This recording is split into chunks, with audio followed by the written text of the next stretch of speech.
You have an invisible ceiling on your life and you're the one keeping it there. Have you ever noticed that whenever you get close to something you really want, a better job, a real relationship, an actual goal, you find a way to stop yourself before you fully go for it? And there's a reason that you do this, and it's probably not what you think. Let me show you what this ceiling actually looks like in real life. You see something you want, an opportunity, a possibility, something that makes you feel that spark of, oh, that would be so amazing. And for a second, you let yourself imagine it. But then almost immediately, something shifts. Maybe your brain goes, yeah, but that's probably not for me. That's for people who are more experienced, confident, qualified, talented together than I am. Or maybe you don't even get a clear thought. You just feel yourself closing off, moving on, like, never mind. Or maybe you start finding reasons. That sounds like too much work. It's probably not worth it. I don't really want that anyway. It doesn't feel like you're limiting yourself. It feels like you're being realistic about your actual capabilities and what's genuinely possible for you. It feels like you're making rational decisions based on honest self-assessment, understanding your limitations, knowing your place, being truthful about what you're actually qualified or deserving of. It feels like self-awareness, like you're being honest with yourself about who you are and what's actually possible for you instead of deluding yourself with unrealistic expectations. But then you notice that it's not just one thing, it's everywhere. It happens when you see opportunities that excite you. You find a reason not to pursue them. When you think about asking for what you actually want, you talk yourself out of it before you even try. When you imagine what the next level of life could look like, you immediately edit it down to something smaller, something that feels more acceptable. You stay in situations that are fine, even though you can see what better would look like. You tell yourself you're being grateful, that you're happy where you are, that wanting more would be selfish. Or you have the bigger vision, but you've already compromised on it before you've even started. Made it smaller, safer, more achievable, which really means more appropriate for someone in your category, someone at your level, someone like you. There's a limit on how good things are allowed to get in your career, your relationships, your income, your goals, your life. Here's what's actually happening. You're not reading your limitations accurately. You're not being realistic about what's possible. You're enforcing an invisible boundary, a ceiling, and you're the one that's keeping it in place. So how are you keeping this ceiling in place? Through a pattern of self-disqualification, and it's happening constantly, so automatically that you probably don't even realize you're doing it. See, self-disqualification is when you remove yourself from consideration before anyone else even gets a chance to. You reject yourself preemptively. You decide you're not qualified, not ready, not the right fit, not enough, and you make that decision on behalf of everyone else. You see the opportunity and your brain immediately starts scanning for reasons why you shouldn't pursue it.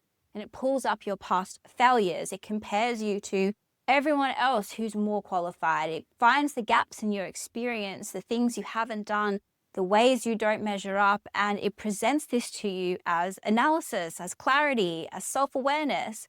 But here's what your brain has actually figured out. If you disqualify yourself first, you never have to experience actual rejection. You never have to hear someone else say no.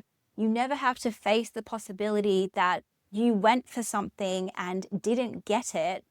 You stay in control. You get to be the one who decided rather than the one who was told. And it feels safer that way. So you don't try, you don't apply, you don't pursue, you don't ask. And in that moment of not trying, something happens that you're completely blind to.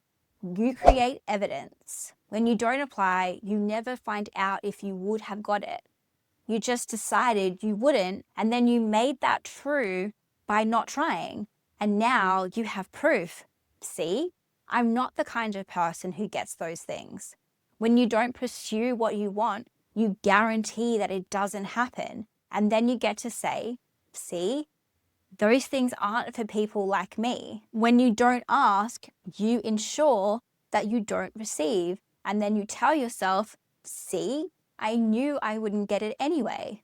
You're not discovering your limits, you're manufacturing them. Every time you disqualify yourself, you collect proof that you were right to have that ceiling in the first place.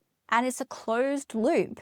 The ceiling creates the disqualification creates the outcomes, and then the outcomes confirm the ceiling. And you've probably been running this loop for so long that you think the outcomes are proof of who you are, but they're not. They're just a pattern that you keep repeating. So why are you doing this? What's actually driving this whole pattern?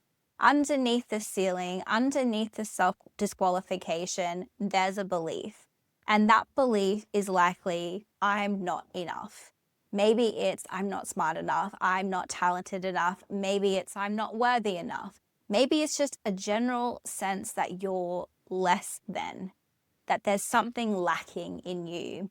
And this isn't something that you consciously think about all the time. It's deeper than that.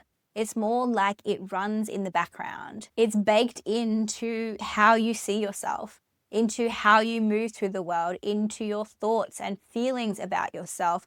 And somewhere in you, there's a terror of ever having to confirm that.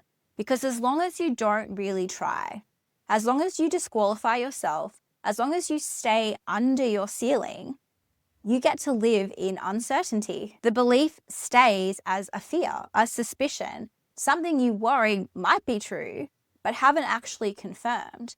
It's uncomfortable, but it's bearable because there's still room for doubt, still room for maybe I could have it if I tried, or maybe I just choose not to. But if you actually went for what you wanted, if you applied for the job you really wanted, pursued the relationship that excites you, asked for what you actually deserve, went for the goal that matters to you and it didn't work, then you would have to sit with something much worse than uncertainty. You would have to sit with what feels like confirmation. Your brain would say, see, you tried and it wasn't enough. You put yourself out there and got rejected. You were right to be scared. You are not enough. And that conclusion, that moment of facing what feels like proof, that's what your brain has decided is unbearable. That's what it's protecting you from at all costs. So it never lets you get there. It keeps you from putting yourself in any situation where you might have to feel that, where you might have to face the possibility that you gave it your best shot and it still wasn't enough. So it disqualifies you first. It maintains the ceiling. It keeps you playing small. All of this, the ceiling, the disqualification, the staying small, it's all to avoid moments, temporary moments, the moment of rejection, the moment of disappointment, the moment of this didn't work out for me, the moment of feeling uncertain, moments that you're organizing your entire life around avoiding.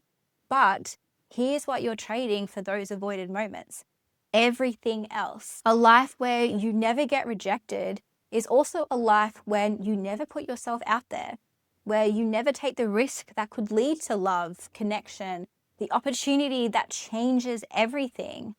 A life with no failure is also a life with no growth, no learning, no discovery of what you're actually capable of when you push past what feels comfortable. A life with no disappointment is also a life of no real wanting, no pursuit, no aliveness that comes from going after something that matters to you.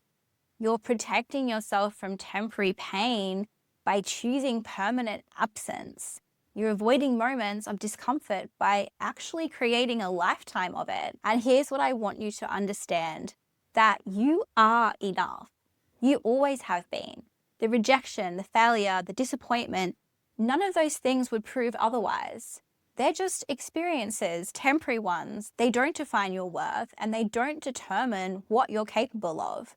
but the ceiling does. Because the ceiling isn't just protecting you from pain, it's protecting you from living, from experiencing, from discovering that all those big things that you want, they're not reserved just for other people, they're for you too.